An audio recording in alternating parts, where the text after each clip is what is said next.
Bonjour à tous, et je voulais faire ce petit message de remerciement pour Géopolitique Profonde qui a mis à notre disposition ses serveurs le temps que nous trouvions une solution définitive. Alors on a trouvé une solution définitive pour héberger notre site ailleurs, même si de temps en temps, parce qu'on subit énormément d'attaques, eh bien le site ralentit. Et puis il a fallu également trouver un système pour envoyer massivement notre lettre d'information, ce qui commence à être fait, mais comme on a beaucoup également d'attaques de ce côté-là, de fausses adresses email, eh bien, ça ralentit énormément nos serveurs, donc on a pu compter sur l'aide de Géopolitique Profonde. Voilà, je voulais les remercier.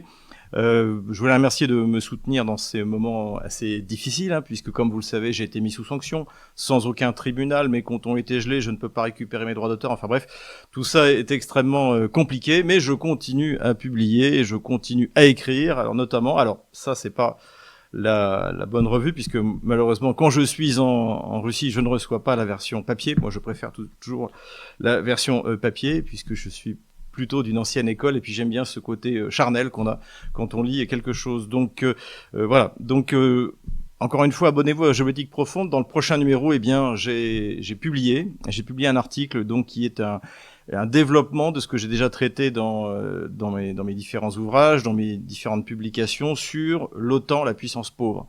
Et j'explique comment et pourquoi la Russie a gagné et était sûre de gagner donc cette guerre contre pourtant une des plus grandes coalitions depuis 1945. Il y avait même jusqu'à une période récente les États-Unis qui faisaient partie de cette coalition. Là, ils continuent à livrer des armes, mais finalement, ils ne peuvent pas en livrer assez. Et puis, à côté de ça, eh bien, il n'y a pas en Europe un complexe militaro-industriel qui puisse prendre le relais.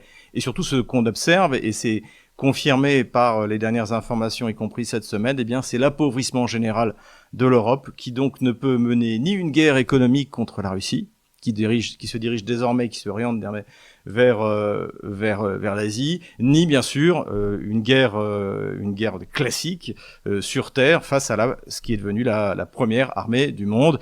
Et donc tout ça était parfaitement prévisible, encore une fois, dès 2022. Il suffisait de connaître un peu les complexes militaires industriels, il suffisait de connaître un peu les fondements de l'économie russe et de l'économie européenne. Voilà ce sur quoi je voulais insister. Donc, eh bien, n'hésitez pas à vous abonner à Géopolitique Profonde, encore une fois, ce prochain numéro qui parlera de l'Arctique également, et ça c'est extrêmement important parce que l'Arctique est en train de devenir une voie alternative pour le commerce mondial qui échappe à l'instabilité des voies traditionnelles par le canal de Suez, surtout que on s'en aperçoit en ce moment avec tout ce qui est en train de se passer au large de l'Iran. Donc l'Arctique est un sujet qui doit être traité pour ses ressources, pour cette mise en contact